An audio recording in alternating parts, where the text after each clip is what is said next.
I'm tired. In the middle of the night, I head home with an exhausted body. Due to work, I stayed at the office quite late. Feeling sorry for my husband Felix and my father-in-law Oliver, who I live with, I hurried home. Suddenly, I stopped in front of my house. The garage was open. Before I could wonder why, the car in the garage suddenly sped out. I let out a small scream, eek, and shrank back. The car that had sped out suddenly stopped in front of me. Oliver was gripping the steering wheel in the driver's seat, and as soon as he noticed me, he opened the passenger door from the inside. Louisa! Get in the car! What? Wait a minute. What's going on? At this hour? Don't make a fuss. I'll explain later. Just get in quickly. Pushed by his intense urgency, I quickly opened the passenger door and got into the car. Before I could lock my seatbelt, Oliver sped off again, and I let out another small scream, eek. As the car started, I heard a shout from behind. Turning around, I saw Felix shouting something unintelligible. He seemed to be chasing the speeding car, desperately trying to catch up with us. What is this situation? Felix, with a furious expression, was chasing us from behind, while Oliver, with a serious face, gripped the steering wheel. Sandwiched between the two, I could only continue to grimace in fear. My name is Louisa. I work at a company near the station and live with my husband Felix and my father-in-law Oliver. My husband and I work at the same place, but Felix is a full-time employee, and I work part-time. I handle most of the housework, and Felix helps out without complaint when asked. Felix has a handsome face. At random moments, he looks at me with his droopy eyes and slightly raised mouth corners. While washing dishes, he would stare at me with a slight smile, making me chuckle. What? What are you looking at? Your hairstyle. I think you look very beautiful with your hair tied back. I almost dropped the dish I was washing. Felix is always like this. He compliments me on parts of myself that I don't pay attention to at random moments. It's an obvious lip service, but it still makes me happy to be complimented. He is kind. Or rather, he might be too kind. At work, Felix is my boss. Even when mistakes happen, Felix never gets angry with me and always provides appropriate assistance and guidance. To others, he may appear as a kind and wonderful husband. I think so too. However, there is a strange uneasiness lingering in my heart, and I wonder if I am a bad person for not being able to trust my overly kind husband. Felix and I met at our current workplace. I remember that I didn't think anything special when we first met. Perhaps we progressed to marriage because we had common points with each other. That was a long time ago. My parents died in a car accident. It happened when I was in the 5th grade, on our way to a hotel for a trip. I was looking at the different countryside scenery from the car window. Suddenly, my father shouted, "Stop! No!" And my mother pulled me close with a pained cry. The driver of the oncoming car had an epileptic seizure and crashed into our car, making the news. My father and mother died. I only suffered minor fractures in my arms and legs. Relatives and friends who came to visit me said things like "It's a miracle" and "I'm glad you're safe," as if I was lucky. Looking at my bandaged limbs, I questioned if this was really a miracle and if it was really good. My mother's relative, with tears in her eyes, said, "Your mother died in a position protecting you. You have to live for her too." "No, this is a dream. It's all fake." "Yes, I understand. You're confused now. It's okay. Everything will be okay." I pressed my bandaged hand against the hospital bed rail to confirm the pain. It was real pain, not fake. I couldn't stop crying. I was sad that my parents had died and that I was alive. Even so, I grew up supported by many kind relatives. I think I received a lot of love. I always resolved in my heart that I had to become a responsible adult. After that, I worked hard as a member of society. I met Felix at the same workplace and gradually noticed his diligent work attitude. His way of dealing with customers, his serious and sincere attitude. He was kind to everyone and had good looks, so I thought he was out of my league and not a romantic interest. But Felix was the one who invited me on our first date. And the second and third dates were also initiated by him. At the end of our third date, I couldn't suppress my feelings for him. When I asked him to go out with me, Felix, with a slightly clouded expression, told me about his past. I lost my mother and live with my elderly father. Also, I recently got divorced. I see. I'm trying to forget about the divorce by focusing on work. Knowing I'm a divorced man, you might reconsider dating me, right? I don't mind. Because I like your dedication to your work, Felix. Felix looked a little surprised and then smiled gently. The longer our relationship lasted, the more we were drawn to each other. Just before I turned 40, Felix proposed to me. It was in a dimly lit restaurant on a high floor with a beautiful view of the night sea. In a situation that seemed made for a proposal, he seriously asked me to marry him. At that moment, I felt like the protagonist of a movie. Back when I lost my parents, felt despair, and thought this world was fake, it finally felt like the scenery before me had become real.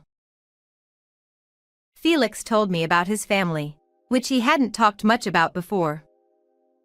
His mother had already passed away, and he lived with his elderly father, Oliver. He suggested that we live together with Oliver after marriage, because he was worried about him, and I readily agreed. Both Oliver and my husband are kind, and we live a satisfying life. We decided not to have children. Felix and I, knowing the pain and sadness of losing parents, were afraid of becoming parents ourselves. I am content with this way of life. A few years into our marriage, Felix was incredibly kind. He accepted almost all of my suggestions and laughed off my failures in housework. He would laugh, then quickly turn his back to me and look somewhere far away. His kindness gradually changed in my mind. I began to think he was indifferent to me. Moreover, Felix didn't talk much about himself. His work was fulfilling but demanding. His return times were irregular, and he often secluded himself in his study on holidays. His actions lacked consistency, like suddenly inviting me to go shopping or on a date, or worrying about Oliver. Somewhere, I heard the phrase, "People who cheat have leisure." I don't remember where I heard it, but Felix's relaxed demeanor always puzzled me. Felix was handsome and popular, but I couldn't tolerate infidelity. Wanting to trust Felix, I decided to hire a detective agency to investigate. They said it would take a week. The investigation was surprisingly expensive, but if it proved Felix's innocence, I could truly believe he was a kind person. When I returned home from the detective agency, I found Oliver sitting in a chair, clutching his chest. "Oliver!" I rushed over, rubbed his back, and handed him his medicine and water. Oliver had a heart condition and was prescribed several medications. Due to his age, he also took many medications for managing blood pressure and cholesterol. Although I wasn't told the details, the medications seemed to be more for controlling the progression of his illness rather than curing it. Thank you. I should feel better in a bit. Oliver said. Although Oliver usually lived like a healthy person, sudden attacks were troublesome. These included chest pain, breathing difficulties, and muscle spasms, which mostly subsided if he lay down in bed, but could become disastrous if the situation worsened. Recently, Oliver's health had deteriorated. I stayed close to him, watching over him. I wanted to consult Felix, but he didn't come home even late at night, and his responses to my messages were always, "I'm busy. Sorry." Since we worked at the same place, I thought I knew how busy Felix was, but he was the one who suggested taking care of Oliver, yet he was being a bit harsh. I pouted as I organized Oliver's many medications into a case. It felt off. A week later, I was in the narrow office of the detective agency. Sitting on a well-worn sofa, I listened to the findings of the investigation. In conclusion, Felix was having an affair. I was told he was in a relationship with a woman named Aita. Aita, a name I had never heard before. As I looked at the name of this unknown woman and the photo of her profile, which seemed to have been taken secretly, I felt depressed. Divorce. I muttered as if it were someone else's problem. Losing my parents and getting used to loneliness, I had grasped a fleeting happiness. I smiled faintly. Returning home, I put the documents from the detective agency on an unused shelf. I put a kettle of water on the stove and started preparing my favorite herbal tea. As I poured hot water into the glass pot, the sweet, honey-like scent of linden filled the room. What a nice aroma, Louisa. Oliver said, coming out of his room while holding his leg slightly and smiling. I immediately supported Oliver by his side and sat him down on the living room sofa. When I handed him the TV remote, he shook his head quietly, so I made 2 cups of freshly brewed herbal tea and sat down. It's delicious. I should sleep well. Oliver said. How are you feeling, Oliver? I asked. There are good times and bad times. But how about you, Louisa? Aren't you tired from taking care of me? Oliver added with a laugh, as if it was difficult to say in front of me. That smile was very similar to Felix's when we first met. Maybe that's why. I found myself speaking as if I were in front of Felix. I told Oliver that I had hired a detective agency to investigate Felix. I expressed my feelings of being unable to forgive him. I mentioned that I would confront Felix with the facts and consider divorce depending on his attitude, and that I had prepared the documents. When I noticed Oliver listening to my story with a serious look, I immediately regretted it. This kind of talk, it's a marital issue, and it would only burden Oliver, who was suffering from health problems. Thank you for telling me, Oliver said. I tilted my head, not understanding the meaning of his words. Feeling awkward, I took my herbal tea and stood up to go to the kitchen. When I glanced back, Oliver was staring into space with a troubled expression. For a while after that, I hesitated to confront Felix with the fact of his affair. If we divorced, our current life would be destroyed. Having experienced the sudden change in life due to a car accident, I hated change. I was convinced that today was the same as yesterday and tomorrow the same as today was happiness. Even if it was a life connected by fake love. One day, due to not being able to fully focus on work because of taking care of Oliver, a problem arose with one of my clients. I had to come up with a clear plan to address the complaint. Long overtime hours were expected. I asked Felix to leave work early that day to take care of Oliver. Late at night, I walked home, exhausted.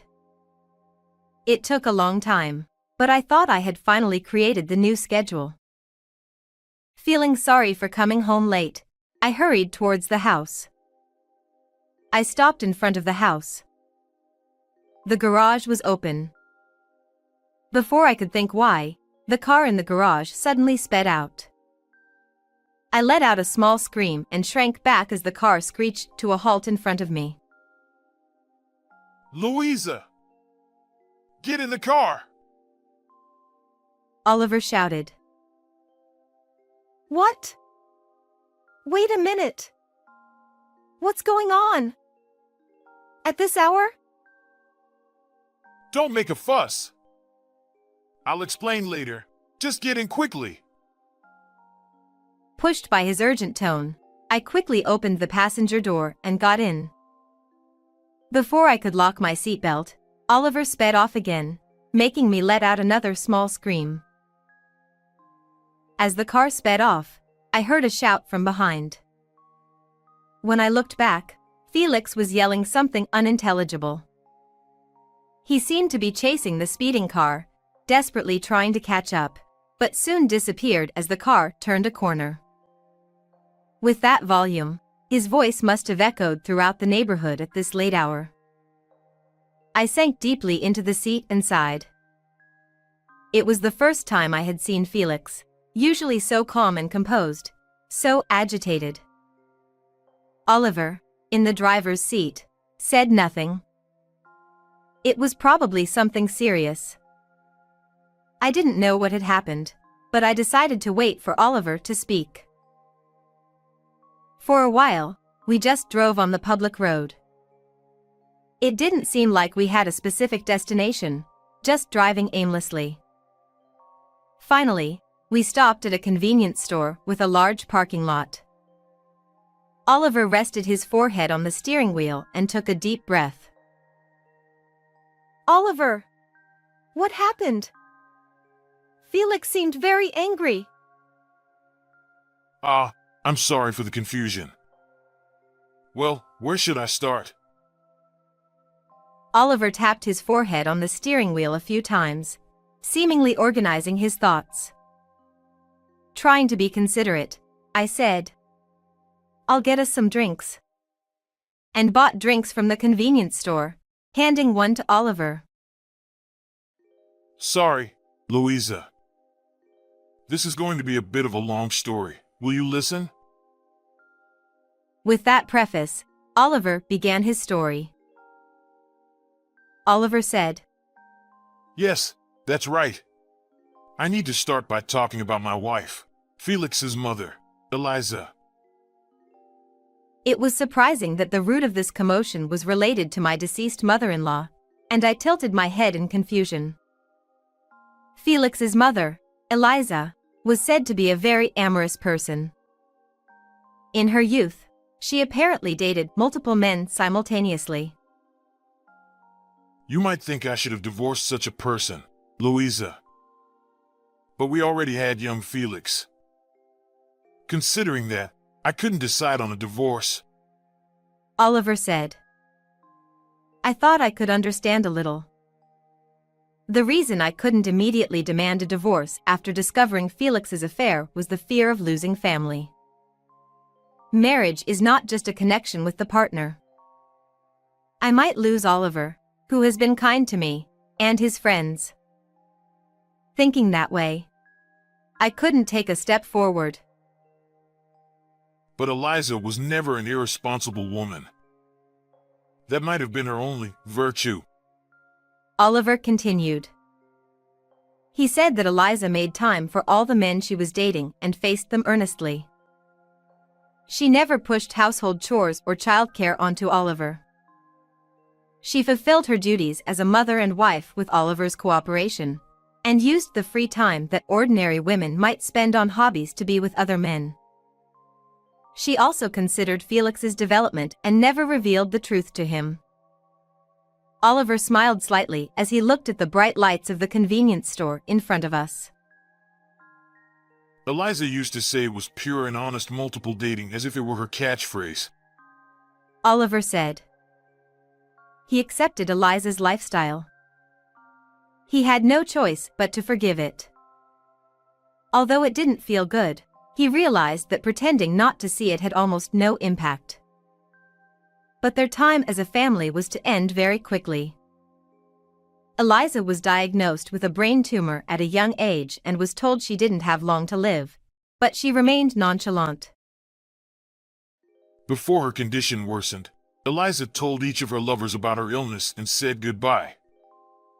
And in the end, Oliver let go of the steering wheel and gently looked at his palm. In the end, she passed away in the hospital ward, holding Oliver's hand. but I couldn't just be depressed. For Eliza's sake, I worked hard to raise Felix properly. Oliver said. However, bad signs began to appear when Felix was in high school. Felix grew up to be an extreme womanizer. Unlike Eliza, he inherited only her amorous nature in the worst way. He would charm women with gentlemanly behavior and then irresponsibly discard them when he got bored. Oliver tried to stop this by having careful conversations with Felix. But Felix's bad habits with women never changed, and he eventually got married to me. At first, I was against marriage. It was obvious that you would be unhappy, Louisa, but Felix. Oliver proposed living together as a condition for marriage.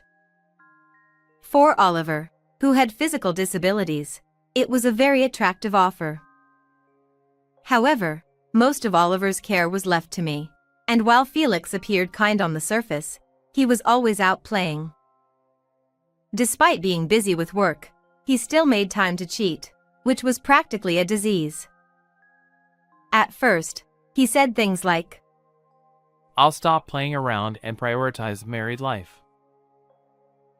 Oliver thought he would observe for a while, but in reality, Felix was secretly playing around. In the end, a person's nature doesn't change easily. Oliver said, Louisa, you told me about the results of the detective agency's investigation, didn't you? I was grateful for that. I thought it was time to give Felix a good scolding.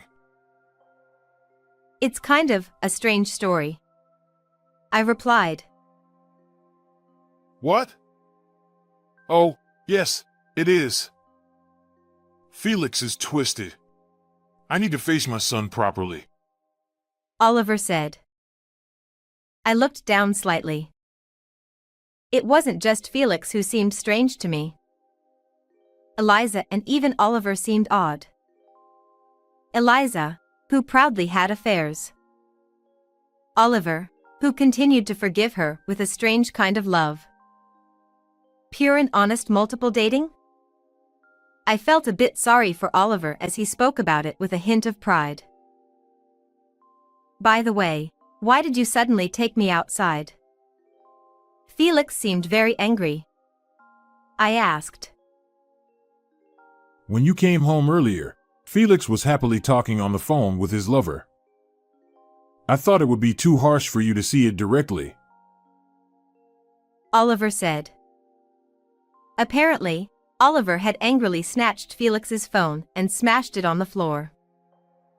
That's why Felix was angry and chased after us. But wait a minute. I already knew from the detective agency's investigation that Felix was having an affair. I didn't really care about him talking to another woman on the phone now. Have you calmed down a bit? Oliver asked. Yes, I have. I replied. Maybe Oliver was angry for my sake, but also for his own. Anger towards the deceased Eliza. He might be directing his misplaced anger at Felix. He probably wasn't even aware of it himself. Betrayed by someone and justifying it, with no one left to hate. Oliver started the engine, and the car began to move. We talked about confronting Felix with the fact of his affair when we got home. We parked the car in the garage. Felix, who had been silently drinking whiskey in the living room, glared at us resentfully. I silently placed the detective agency's report on the table. Felix, slightly drunk, rubbed his eyes and looked through the documents. This is, yes, a junior from my school days. It's not an affair or anything like that. Felix said. That's a poor excuse. The photos and the investigation results are clear. I replied. It's true. She seemed troubled with work and wanted a quiet place where we could be alone. Felix made a desperate excuse. It was rare to see him so flustered and lacking his usual composure. I had loved Felix for his dedication to work and his kind smile towards me. But now, looking at him, it felt like his facade had fallen away. My feelings for Felix rapidly cooled, and his desperate excuses, no matter how valid or invalid they were, became irrelevant to me. Oliver said. Enough, Felix. Pay Louisa the alimony and agree to the divorce. Felix responded. This is a marital issue, isn't it? Stay out of it, Dad! Oliver retorted. I will interfere, because I'm your father. Felix was taken aback and then looked at me, quietly smiling. He must have realized from my cold eyes that I no longer had any affection for him. Honestly, I didn't have a strong desire to get a divorce. The procedures for divorce are troublesome, and there are many other hassles like changing my family register. But if I didn't take a step forward here, I would remain an unhappy woman forever. Living a life pretending not to notice my husband's affair. I don't completely deny Oliver's way of living, but it still feels strange. I can't arrogantly talk about what the ideal marriage should look like. But I couldn't understand a relationship where one person is always sad or heartbroken. Felix, let's get a divorce. Right now. Felix pleaded. Wait, Louisa! I understand. I'll change my ways. I won't cheat anymore. I'll only look at you. So, please. I no longer intend to look at you, I said. With those words, Felix fell silent, and the night quietly passed. A year has passed since then. Felix surprisingly divorced me quite easily. Despite being a frivolous man, he still sends me emails like, "How are you?" or "Shall we go on a date?" I don't know if he's joking or serious, but I completely ignore him.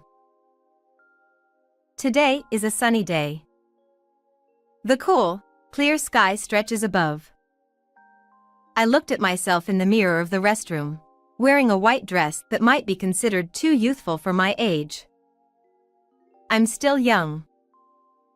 I'm still beautiful. The words Felix frequently said to me might have been lies, but the feelings I have now are undoubtedly genuine. My phone vibrated in my bag. When I put it to my ear, I heard a familiar voice. Louisa? It's been a while. It was Oliver on the phone, telling me about Felix's situation without me even asking. After the divorce, Felix suddenly became quiet and refrained from dating women. He hasn't found a new marriage partner yet and has been seriously taking care of Oliver and focusing on finding a new partner. Everything is moving in a good direction. Thank you for listening, Louisa. Oliver said. No, thank you. I'm sorry, but I have someone waiting for me, so I have to go. I hung up the phone and looked at myself in the mirror. I couldn't stay at the same workplace as my ex-spouse, so I found a new job at another company. To live alone, I needed to become a full-time employee, and this recent turmoil made me reflect on many things. Maybe I was afraid of love. The fear of suddenly losing someone important. I lost my parents in an accident, and from that day, my entire life changed. Love might be the same. Even if you love someone, you will inevitably part ways someday. Even if it's not your fault, you might be suddenly told goodbye. Perhaps, during a date, if they say, "I'm going to the bathroom," and never come back, they might get caught in an unfortunate accident. No matter how long you stay together, people will always part with their loved ones. No one can live forever. Knowing that pain, suffering, and sadness from a young age, I might have been somewhat indifferent to love. I'm scared of truly falling in love. Maybe Felix sensed that feeling in me.